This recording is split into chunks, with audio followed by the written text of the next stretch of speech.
নির্ভয়ে চলুন। আমরা কি করতে আছি? এসব কাপুরুষ গরু ছাগলের দল, তাদেরকে ভয় করতে যাবো কেন আমরা? কাপুরুষদের তৃণমূল যদি মনে করে হাতাহাতি করবে, আমাদেরকে দুটো হাত আছে, দুটো পাওয়া আছে।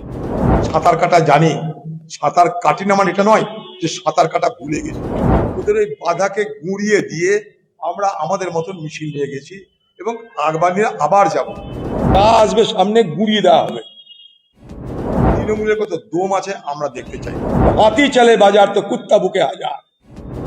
সমাজকে সুস্থ করার জন্য, সমাজকে নিরাপদ করার জন্য আগামী দিনে পরিবর্তন দরকার। এখানে আমাদের যা যা প্রোগ্রাম হয় প্রতিদিনই করবো, আজকেও করবো, কালকেও করবো। যা যা প্রোগ্রাম হয় সেগুলো তো আমরা নির্বাচন কমিশনকে জানিয়ে দিই, নির্বাচন কমিশন পুলিশকে জানিয়ে দেয়, এসপি জানে, থানা জানে, সবকিছু তাদের নজরেই হচ্ছে, কিন্তু তাদের জ্ঞানে কিন্তু সবকিছু হচ্ছে। এখানে কেউ জানে না তা নয়। এবং সেখানটাই পরিকল্পিতভাবে আমার যাত্রাপথে বাধা সৃষ্টি করে, যাতে মানুষের কাছে আমি যেতে না পারি। এবং পাশাপাশি মানুষের কাছে তৃণমূল বার্তা দিতে চাইল যে আমরা যা চাই আজও তা হয়। ওই দেখো কংগ্রেসের প্রার্থী অধীরচৌধুরীকে যেতে দিলাম না, কিন্তু ওরা আমাদের মনোবল জানে না। ওদের ওই বাধাকে গুঁড়িয়ে দিয়ে আমরা আমাদের মতন মিছিল নিয়ে গেছি এবং আবার যাব। আজকে বিকেলেও যাব, কালকেও যাব। তৃণমূলের কত দম আছে আমরা দেখতে চাই। এই বহরমপুর এবং মুর্শিদাবাদ থেকে তৃণমূলকে উচ্ছেদ করার ব্যবস্থা আমরা করেছি। সারা মুর্শিদাবাদ জেলা জুড়ে তাই তৃণমূলের বিরুদ্ধে অভ্যুত্থান তৈরি হচ্ছে।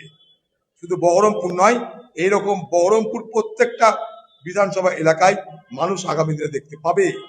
এই আপদদের, এই বিপদদের উৎখাত করার জন্য, সমাজকে সুস্থ করার জন্য, সমাজকে নিরাপদ করার জন্য আগামী দিনে পরিবর্তন দরকার। এখানকার যারা মিউনিসিপ্যালিটির দায়িত্বে আছে প্রত্যেকটা কর্মচারীকে বলে দিয়েছে যে তারা যেন কংগ্রেসের ভোট তো করবেই না, তাদেরকে বলে দেওয়া হয়েছে তোমাদের ওয়ার্ড থেকে যদি কংগ্রেস জেতে তা তোমাদের সব চাকরি চলে যাবে। বড় অদ্ভুত ব্যাপার।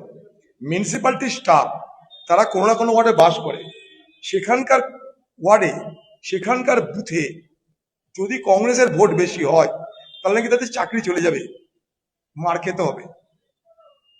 কোনো মিউনিসিপ্যালিটি কর্মচারীর এই স্বাধীনতা নেই যে তারা নিজেদের মতামত বাজারে বলে, নিজেদের মতামত বাজারে প্রকাশ করে।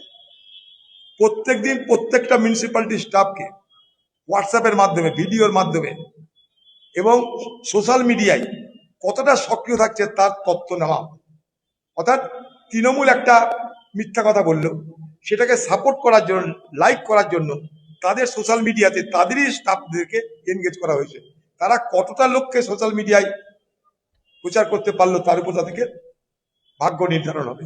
অর্থাৎ মিউনিসিপ্যালিটি যারা কর্মরত সরকারি কর্মচারী তারা সবাই এই মিউনিসিপ্যালিটির নেতাদের কৃতদাস, বৃত্ত। আমি আবার বলছি, তৃণমূল যদি মনে করে হাতাহাতি করবে, আমাদেরকে দুটো হাত আছে, দুটো পাওয়া আছে। তৃণমূল যদি মনে করে রক্তারক্তি করবে, আমরাও পারি রক্তারক্তি করতে। আমরা সাঁতার কাটা জানি, সাঁতার কাটি না, মানে এটা নয় যে সাঁতার কাটা ভুলে গেছি।